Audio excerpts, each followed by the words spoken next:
हिंदुस्तान में एक नई बहस ज़हर गौर आई है जहाँ पे मोदी को लगता था कि इस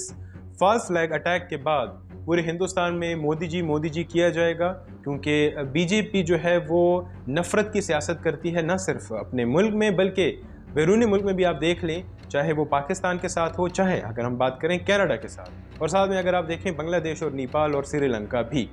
तो मोदी की एक चाल थी कि मैं ये बहस हिंदुस्तान में शुरू कर दूंगा और लोग मोदी जी करेंगे और दोबारा से जो हमारा नैरेटिव है वो दोबारा से सामने आएगा, जो कि हिंदुत्व का नैरेटिव है, जो कि बैक्ड बाय आरएसएस है। और उसके बाद से हमारी जो पोजीशन है और मुस्तहकम हो जाएगी और अगले जब भी इलेक्शन आएंगे तो उसमें हम दोबारा से सक्सेस जो है अपने हाथ कर लेंगे। लेकिन उसके बरक्स हुआ, लोगों ने उल्टा मोदी की हुकूमत को सवालिया निशान बना दिया। उन्होंने कहा कि पहली बात तो ये कि इनकी इंटेलिजेंस कहाँ थी जब इतना बड़ा एक वाक़या हो रहा था, और वो भी एलओसी से 500 किलोमीटर दूर एक इतना बड़ा वाक़या हो रहा था, तो इंटेलिजेंस कहाँ पे थी। दूसरी बात ये कि एक खातून कह रही थी कि हिंदुस्तान की कि जब भी कोई ऐसा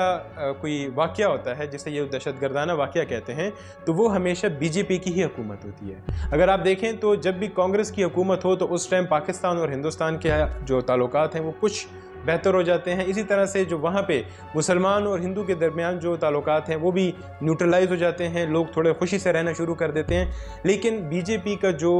नैरेटिव है या उनका जो मोटिव है वो सिर्फ उस स्पेसिफिक सेगमेंट जो कि हिंदू एक्सट्रीमिस्ट हैं, जो कि चाहते हैं कि इस पूरे खित्ते में सिर्फ हिंदू राज हो और कोई जो है तो ना मज़हब हो यहाँ पे, ना कोई और यहाँ पे कास्ट हो, वो सिर्फ उसी को खुश करने के लिए इस तरह के हथकंडे इस्तेमाल करते हैं। अब सवाल ये है कि